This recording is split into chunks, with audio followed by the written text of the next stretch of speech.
नमस्कार, मैं रचना शर्मा चढ़ती कला टाइम टीवी देख रहे सभी दर्शकों का स्वागत करती हूं। आप देख रहे हैं टॉप न्यूज। केंद्रीय गृह मंत्री अमित शाह ने स्पष्ट रूप से कर दिया है कि सीए यानी नागरिकता संशोधन कानून से किसी की नागरिकता नहीं जाएगी। उन्होंने आश्वस्त करते हुए कहा कि देश के मुसलमानों को डरने की जरूरत नहीं है। विपक्ष ने वोट बैंक बनाने के लिए यह भ्रम फैलाया है कि सीए से मुसलमानों की नागरिकता चली जाएगी और उनसे वोट के अधिकार छीन लिए जाएंगे। और उन्होंने कहा कि सीए नागरिकता लेने नहीं बल्कि देने का कानून है। उन्होंने आगे कहा कि सिख, बौद्ध, जैन, क्रिश्चियन, हिंदू जो सारे भाई 3 देशों से प्रताड़ित होकर आए हैं, वो सालों से यहाँ बैठे हैं, उनके पास नागरिकता नहीं है, वे अपने नाम से संपत्ति नहीं खरीद सकते, सरकारी नौकरी नहीं ले सकते, किसी प्रकार से इनका जीवन व्यतीत होगा और करोड़ों लोगों की परेशानी का विपक्ष के पास जवाब नहीं था। वो अपने वोट बैंक की पॉलिटिक्स से ही मशगूल थी और पूरी भ्रांति फैलाई कि सीए से देश के मुसलमानों की नागरिकता चली जाएगी।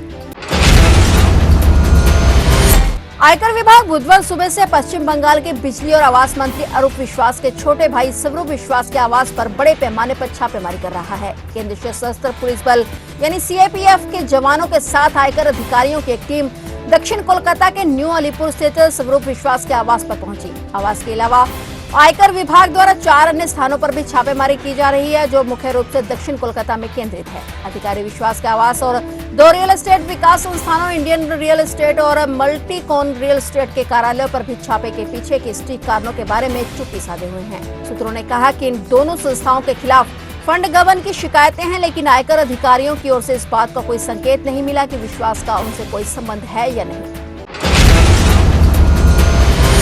उत्तर प्रदेश के बदायूं जिले में डबल मर्डर मामले में पुलिस अधिकारियों और सुरक्षा कर्मियों ने आज शहर में फ्लैग मार्च निकाला। मंडी समिति चौकी के पास बाबा कॉलोनी में 2 बच्चों की हत्या कर दी गई थी। इस बीच पुलिस ने दूसरे आरोपी जावेद की पहचान कर ली और जिसकी तस्वीर सामने आई है। जावेद अभी पुलिस से की पहुंच के बाहर है और उसकी तस्वीर की पहचान पीड़ित मां संगीता ने की है। और वहीं पहला आरोपी साजिद पुलिस एनकाउंटर में मारा गया है। बता दें कि उत्तर प्रदेश के बदायूं जिला मुख्यालय के थाना सिविल लाइंस क्षेत्र के बाबा कॉलोनी में मामूली विवाद में नाई की दुकान चलाने वाले एक व्यक्ति ने घर में घुसकर 2 सगे भाइयों की उस तरह से काटकर निर्मम हत्या कर दी, जबकि हमले में तीसरा भाई गंभीर रूप से घायल हो गया।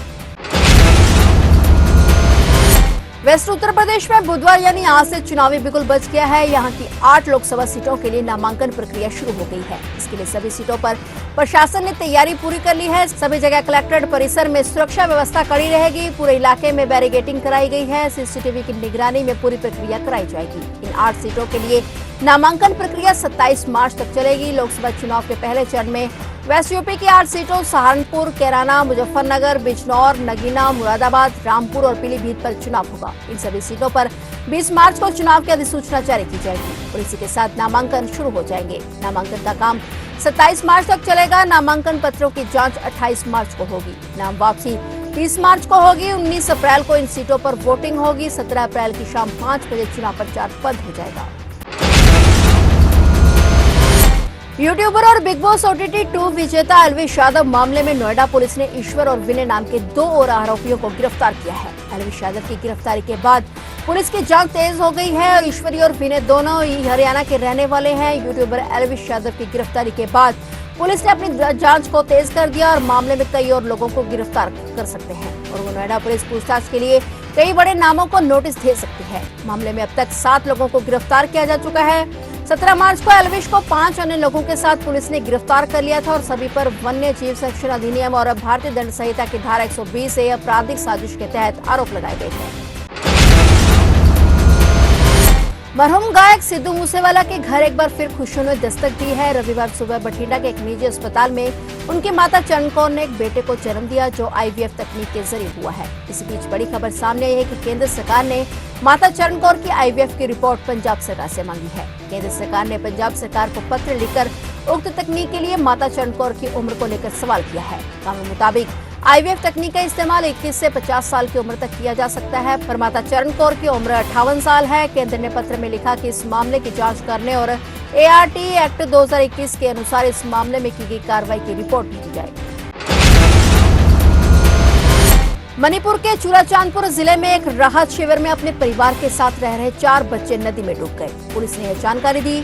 पुलिस ने बताया कि बच्चों की उम्र 4 से 9 वर्ष के बीच है, जिनमें 3 लड़कियां और 1 लड़का शामिल है। वे राज्य में जातीय संघर्ष के कारण ईसीए कनान राहत शिविर में रह रहे थे। बच्चे नदी में नहाने गए थे और जब वे काफी देर तक वापस नहीं लौटे तो उनके परिवार वालों ने शिविर में रह रहे अन्य लोगों के साथ मिलकर उनकी तलाश शुरू कर दी। पुलिस को भी सूचित किया गया, जिसके बाद पुलिस भी उनकी छानबीन में जुट गई। पुलिस ने बताया कि आज बच्चों के शव नदी में से बरामद किए गए हैं। हरियाणा के पूर्व गृह मंत्री अनिल विज की नाराजगी दूर नहीं हुई है। यही कारण है कि वे मंत्रिमंडल विस्तार में भी शामिल नहीं हुए। एक तरफ राजभवन में मंत्रिमंडल के विस्तार की तैयारियां चल रही थी, दूसरी तरफ विज विधानसभा कमेटी के सदस्य बनने के लिए विधानसभा अध्यक्ष ज्ञानचंद गुप्ता से मिलने पहुंच गए। इस दौरान पत्रकारों से बातचीत में विज ने कहा कि विधायक दल की बैठक में सीएम बदलना उनके लिए बम गिरने जैसा था। इस बारे में उनसे पहले कोई जानकारी नहीं मिली। उन्होंने कहा कि मैं नाराज नहीं, स्पष्टवादी हूं। पूर्व गृह मंत्री ने यह भी बताया कि अध्यक्ष ने उन्हें आश्वस्त किया है कि वह उन्हें किसी न किसी कमेटी के सदस्य जरूर बनाएंगे। विज ने कहा कि कमेटी सदस्य बनने के बाद वह हर मंगलवार और बुधवार को कमेटियों की बैठक में शामिल होने चंडीगढ़ आएंगे। गौरतलब है कि इससे पहले 12 मार्च को जब मनोहर लाल के इस्तीफे के बाद नायब सिंह सैनी प्रदेश के नए मुख्यमंत्री बने तो उस समय मंत्रियों की लिस्ट में अनिल विज का नाम भी था, लेकिन विज सैनी सरकार में मंत्री बनने को तैयार नहीं है। हरियाणा में इंडियन नेशनल लोकदल के राष्ट्रीय प्रधान महासचिव और इलाहाबाद से विधायक अभय सिंह चौटाला को 5+ श्रेणी की सुरक्षा दी जाएगी। पंजाब एंड हरियाणा हाईकोर्ट ने इस मामले में सुनवाई के दौरान हरियाणा सरकार को यह आदेश दिया है। बता दें कि इनेलो के प्रदेश अध्यक्ष नफे सिंह राठी की हत्या के बाद अभय सिंह चौटाला ने 5+ सिक्योरिटी की मांग की थी। इसको लेकर उन्होंने हाईकोर्ट में याचिका भी दाखिल की थी। याचिका में कहा गया था कि बीते कुछ समय से धमकियां मिल रही हैं। उस समय उनके निजी सहायक रमेश कोदारा की शिकायत पर हरियाणा पुलिस ने एफआईआर भी दर्ज की थी। 7 मार्च को उन्होंने अपने और अपने परिवार के सदस्यों के लिए 24 घंटे Z+ श्रेणी की सुरक्षा के लिए राज्य सरकार को एक ज्ञापन सौंपा था। इसी के तहत आज पंजाब एंड हरियाणा हाईकोर्ट के में इस मामले संबंधित सुनवाई हुई। कोर्ट ने अभय चौटाला को 5+ सिक्योरिटी देने के आदेश दिए। साल 2026 का ओलंपिक कहां होना है यह अभी तय नहीं है, लेकिन भारत के खेल मंत्री अनुराग ठाकुर ने कहा है कि हम इसके लिए पूरी तरह से तैयार हैं। भारत आज तक ओलंपिक्स की मेजबानी नहीं कर सका है। भारत ने एक बार फिर कॉमनवेल्थ गेम्स को होस्ट किया था, जो साल 2010 में नई दिल्ली में आयोजित किए गए थे। देखना दिलचस्प होगा कि अनुराग ठाकुर भारत को ओलंपिक्स की मेजबानी दिलाने में सफल हो पाते हैं या नहीं। अनुराग ठाकुर ने कहा कि हम भारत ओलंपिक में मेजबानी के लिए तैयार हैं। उन्होंने कहा कि 2026 तक हम विश्व की तीसरी सबसे बड़ी अर्थव्यवस्था भी बनेंगे। हमने ओलंपिक्स में पिछले कुछ समय से कमाल का खेल दिखाया है। पैरालंपिक में सबसे अधिक मैच जीते, एशियन गेम्स में मेडल का पहली बार शतक लगाया।